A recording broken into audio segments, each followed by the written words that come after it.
এই যে আমার নবাবজাদা বসে আছে, সারাদিন কাজ নেই কাম নেই, শুধু ফোন টিপা। মনে বলে ফোন একেবারে গলার মধ্যে ঢুকিয়ে দিই।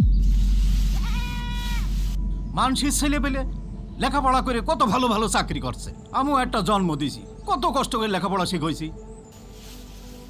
ঘাড়ে শুধু বসে বসে রক্ত চুষে খাওয়া, তাছাড়া কোনো কাম নেই। বাবা, তুমি এভাবে করছো কে? আমি তো একটা জবের জন্য চেষ্টা করছি, অনেক জায়গায় তো ইন্টারভিউ দিয়েছি, দেখা যাক কি হয়। ঘোড়ার আন্ডা হবে এই কথা আমি সেই 2 বছর ধরে শুনে আসছি। তোর যদি বিদেশও পাঠাতাম তাও অন্তত ভালো হইতো, অন্তত 2 পয়সা পাঠাতিস, তাও আমি একটু বাঁচতাম। বিদেশ গিয়ে কামলা দিয়ে খাতিস, 2 পয়সা পাঠাতিস, এই বুড়ো কালে আমার আর এত কষ্ট করতে হতো না। লেখাপড়া শেষ করে ওই পাড়ার বিল্লালে ছেলে চাকরি পেয়ে গিয়েছে। শাওন এসএসসি পাশ করে পুলিশের চাকরি পেয়ে গেল। তুই কি করলি মাইন্দার? তোর দেখে আমার গার মধ্যে জ্বালা ধরে যাচ্ছে, তুই এখান থেকে দূর হদিনি। বাবা, এখন শুধু ভালো সার্টিফিকেট থাকলেই চাকরি হয় না, ভালো চাকরি পাওয়ার জন্য মামু খালুর জোর থাকা লাগে, টাকা পয়সা লাগে। তোমার কোনটা আছে? পারিস তো শুধু মুখে মুখে তর্ক করতি, আর নলিবন তো ভাত গিলতি। কে বাজারটা করে আনতে পারিস না? বাজার করতে হবে তুমি সাথে কয়ে যাওনি, আমি আন্দাজে কি বাজার করব? কে তোর মাথায় কি একটু ঘেনু নেই? তোর মার কাছে শুনে বাজার করে আনতে পারিস নি? দে ব্যাগ দে, তোর বাজারে যেতে হবে না। পারলি একটা চাকরির ব্যবস্থা কর, কইরে আমার চোখের সামনে তো দূর হয়ে যা।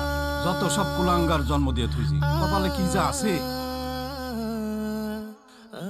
বুঝলি মিরাজ, বাবার এই সমস্ত কথাবার্তা একদমই ভালো লাগে না। আমি তো একটা চাকরির জন্য কম চেষ্টা করছি না। তুই বল, চাকরি কি মামা বাড়ির আবদার? বললেই হয়ে যায়। বন্ধু, তুই ঠিকই বলেছিস রে।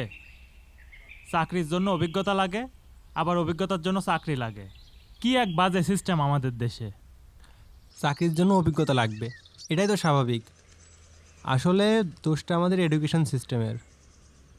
আমাদের পড়াশোনা যদি শুরু থেকেই বই পুস্তকের পাশাপাশি প্র্যাকটিক্যাল হতো, তাহলে আমরা সবাই স্কিল্ড হতাম। কোনো না কোনো বিষয়ে আমাদের সবার টেকনিক্যাল নলেজ থাকতো। স্কিল্ড হয়েই বা কী লাভ? চাকরির বাজারে তো এখন আগুন। সেটা তো দেখতেই পাচ্ছি। 2 বছর ধরে চেষ্টা করে একটা চাকরির ব্যবস্থা করতে পারলাম না। শিয়াব দোস্ত, চল দুইজন মিলে একটা ব্যবসা শুরু করি। এই কথা ক্লাস 10 থেকে শুনে আসছি, নতুন কিছু বল। না মামা, এবার সিরিয়াস। শুনি কিসের ব্যবসা করতে চাচ্ছিস? মোবাইল বিক্রির ব্যবসা। এখন তো সবাই মোবাইল ফোন ব্যবহার করে, আর বাজারে নতুন ফোন আসলে মোবাইল বেচা কেনার ধুম পড়ে যায়। চল মোবাইলের একটা দোকান দিই, সেই ব্যবসা হবে। কি বলিস মামা? সেই ব্যবসা হবে। আর দোকান করতে মাল তুলতে যে টাকা লাগবে সেটা কে দেবে? দেখ ভাই, আমারও তো টাকা নেই, তোর বাপে টাকা দেবে? আমার বাপের টাকা থাকলে তো হয়েই যেত। তাহলে চুপ করে বসে থাক।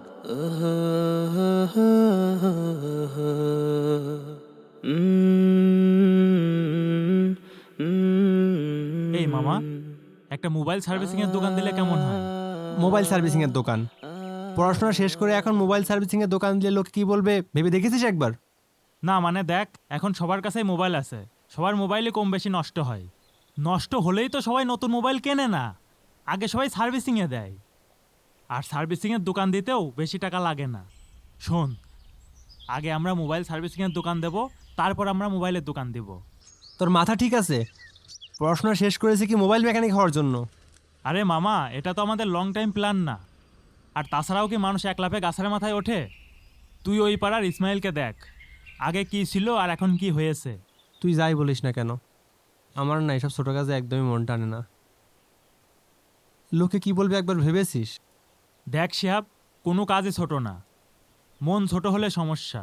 আর তাছাড়াও তো তুই গত 1-1.5 বছর বাসায় বেকার বসেছিলি, লোকে কোন কথা বলতে বাকি রেখেছে আমাকে বলতো? শোন, লোকে কি ভাববে, লোকে কি বলবে, এইগুলো যদি তুই ভাবিস তাহলে লোকের কাজ কি? লোকের ভাবনা লোককে ভাবতে দে, তোর কাজ তুই কর। আর তাছাড়া তোর বাসায় রান্না না হলে কেউ তোকে এসে খাবার দিয়ে যাবে না, তাই লোকের সমালোচনার দিকে ফোকাস না দিয়ে নিজের কাজে ফোকাস দে। আসসালামু আলাইকুম। ওয়ালাইকুম আসসালাম। স্যার আসবো? আসেন, বসেন বসেন। স্যার, আপনাদের ট্রেনিং সেন্টারের ব্যাপারে অনেক প্রশংসা শুনেছি। তাই সরাসরি চলে আসলাম। আশা করি আপনারা নিরাশ হবেন না। আমাদের এখানে যারা ট্রেনিং করায় তারা বিদেশ থেকে ট্রেনিং নিয়ে এসেছেন, তাই আমরা সর্বোচ্চ উন্নত মানের যন্ত্রপাতি ব্যবহার করি। জি, আমরা সব খোঁজখবর নিয়েই এসেছি। আচ্ছা আচ্ছা, আলহামদুলিল্লাহ। তাহলে তো আপনারা ভর্তি হচ্ছেন নাকি? জি, ভর্তি হব ভেবে এসেছি। হুম। এখন বলেন, আপনাদের এখানে সুযোগ সুবিধা কি আর ভর্তির ফি কত? এখানে অনেক সুযোগ সুবিধা আছে। আমাদের এখানে থাকার সুব্যবস্থা আছে।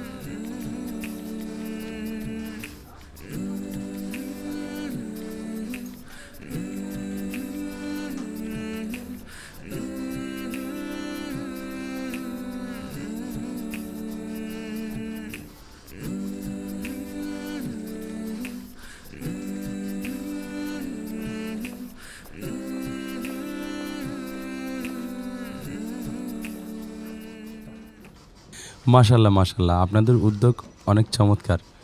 আশা করি এখান থেকে শিখে কাজ শুরু করবেন। আগামীকালই ক্লাস শুরু করেন। পরদিন থেকে শিহাব ও মিরাজ মোবাইল সার্ভিসিং শিখতে শুরু করে। টানা 3 মাস প্রশিক্ষণ নিয়ে নিজ এলাকায় একটা মোবাইল সার্ভিসিং এর দোকান দেয়।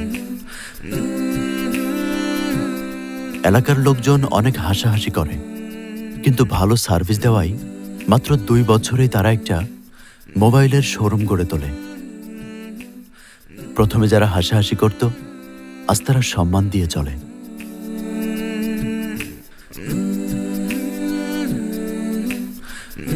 বেকার সন্তানকে মা বাবা পছন্দ করে না, আর কোনো কাজই ছোট নয়।